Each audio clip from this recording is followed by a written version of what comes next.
which I see is lots of changes are coming, right? Whether it is due to AI or how the technology itself is changing.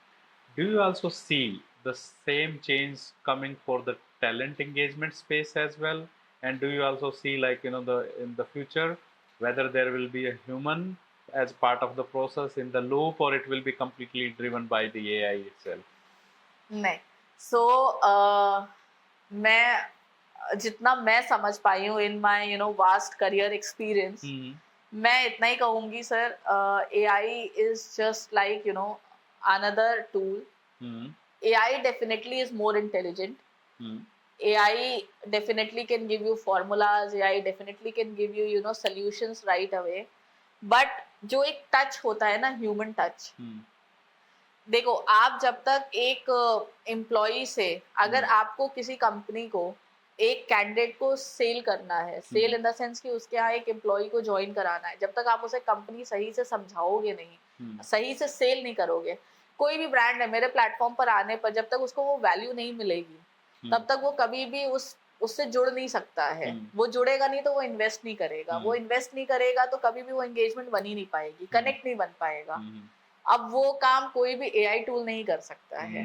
Similarly अगर मैं किसी भी candidate को एक AI जो हमारा platform है, अगर मैं AI ने स्क्रीनिंग कर दी, ठीक है, अब मैंडेटरी स्किल्स हर कंपनी को चाहिए कि भाई उसको डेवऑप्स भी आए, उसको क्लाउड भी आए, उसको क्यूबरनेट्स भी आए, उसको AI भी आए, उसको सब कुछ आए. अब AI टूल बन गया, AI टूल के ऊपर फीचर लग गए कि भाई ये बेसिस पर स्क्रीनिंग होनी चाहिए. मेरे प्लेटफॉर्म पे आए 10,000 रेज्यूमे, सारे स्क्रीन रिजेक्ट.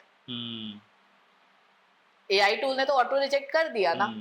अब लेकिन यहीं पर अगर ह्यूमन होता है, AI टूल इज इम्पोर्टेंट कि अगर हम मेजरेबल पैरामीटर्स डालें कि अच्छा इतने स्किल्स जो मेरे प्राइमरी हैं ये मैंडेटरी हो, ठीक है, उसने अच्छा जो प्रोजेक्ट्स करें उसके बेसिस पर क्या स्क्रीनिंग होनी चाहिए, ये हमेशा एक ह्यूमन टच ही दे पाएगा, राइट. उसके बेसिस पर मान लो मेरे प्लेटफॉर्म पे आए 10,000 रेज्यूमे, ठीक है, अब उसमें मान लो मैं कहती हूँ 500 रेज्यूमे ही वैलिड हुए उस स्क्रीनिंग के बाद, ठीक है, 500 में से अब मैं फिर AI की अगर बात करूँ, AI इंटरव्यूज ले रहे हैं, उस इंटरव्यू जो AI बॉट वहां बैठा है उसको फीडिंग कर दी गई कि तुमने ये करना है, ये करना है, इस बेसिस पे करना है, उस बेसिस पर तो सारे ही चले गए. ठीक है. And that might be also key because of the sample set. For example, you are saying like you are more focused around the tier 2 and tier 3 cities. For example, in the as a part of the pipeline, there might not be any profile which are coming from them. As a company, if they are just preferring like the tier 1, it will auto reject because this is not something available. But those candidate might be very good, from the company perspective. And this is where, like, as a human, if you are in the loop, you can say yes, you were looking from this skill set. Of course, we tried looking into the tier 1, but we couldn't find. But there are some very good profiles which can be useful for you, and this is how you initiate that conversation. Exactly. जब हम interviews लेते हैं, we always say अच्छा ठीक है, चलो इसमें ये स्किल थोड़ी कम है, but this person is passionate, this person is interesting, he can work for my project.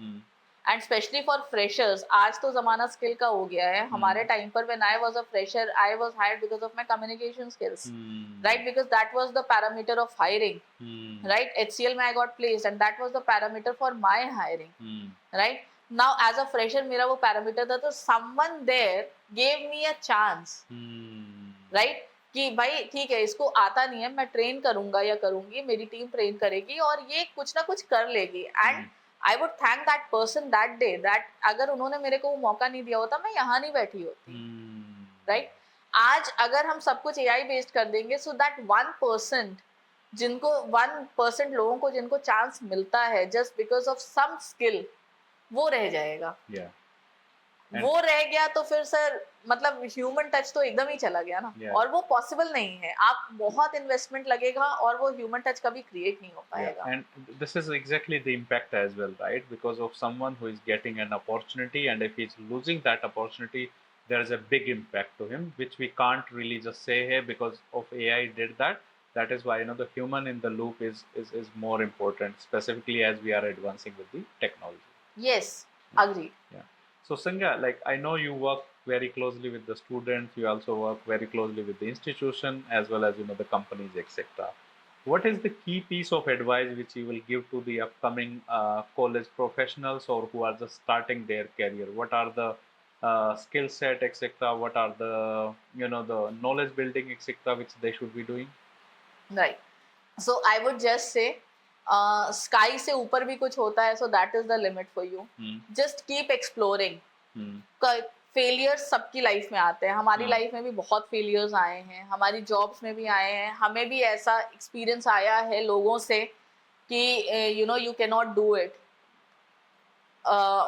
As a woman, better that you go for a government job, you settle for a teacher की नौकरी. I come from a Kayastha family, हमारे यहाँ job करना तो बहुत important है, लेकिन it is very important as well कि आप फैमिली को भी साथ लेके चलो, राइट? तो उस समय कहा जाता था टीचर की नौकरी बहुत बढ़िया है लड़कियों के लिए, बीएड कर लो, अपना घर पे करो. बट बीएड भी करना आसान नहीं है और वो नौकरी भी आसान नहीं है. आज मैं जो कर रही हूँ वो कहीं ना कहीं उन हार्डशिप से ऊपर उठ के कर रही हूँ. So my only message to all the young people is that don't give up. Just market change हो रहा है, जॉब्स चेंज हो रही हैं, रिक्वायरमेंट चेंज हो रही हैं, पढ़ाई चेंज हो रही है, बट जो लायक है उसके लिए काम हमेशा रहेगा. और हमेशा रहेगा. कोई एआई किसी की नौकरी नहीं ले रहा है. हमें कहा जाता था, जब मैंने जॉब स्टार्ट करी थी, आई वाज इनटू टेस्टिंग, हमें कहा जाता था कि मैनुअल टेस्टर से मैंने अपना जॉब स्टार्ट किया था कि आपने कि 2020 में मैनुअल टेस्टिंग की जॉब्स खत्म हो जाएंगी, आपको ऑटोमेशन सीखना है. मैं कहूँगी बिल्कुल 70% खत्म हुई है आज भी मैनुअल टेस्टर्स की, लेकिन रिक्वायरमेंट रहती है. But at the same time क्या हमें ऑटोमेशन सीखने की जरूरत नहीं थी? बिल्कुल थी, क्योंकि जिस हिसाब से दुनिया मूव कर रही थी उस हिसाब से बिल्कुल जरूरत थी. बट क्या टेस्टर्स की जॉब खत्म हो गई? नहीं.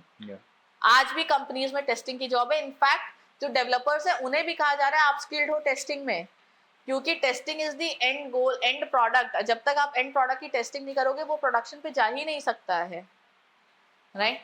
सो it is very important. Jobs किसी की नहीं जाने वाली हैं. You have to upgrade yourself, and the person who is not upgrading, आप किसी भी आज के टाइम पर आप गवर्नमेंट जॉब में रह लो, आप नॉट बिकॉज कि आपकी जॉब जा रही है, इसलिए कि आपने अपने आप को स्किल्ड नहीं करा है, समय के हिसाब से अपने आप को नहीं बढ़ाया है. और ये बात रियलिटी है. मैं कहूंगी अगर समय के हिसाब से तो आप अपनी सोच को भी नहीं आगे बढ़ाओगे ना, तो आप तो अपने परिवार में भी स्टैग्नेंट हो जाते हो.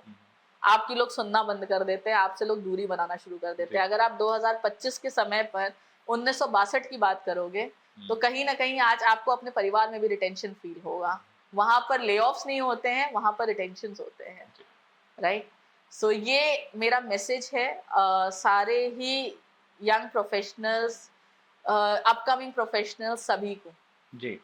No, and I think this is very much important also, right? So for example, the learning and the upskilling should never be stopped.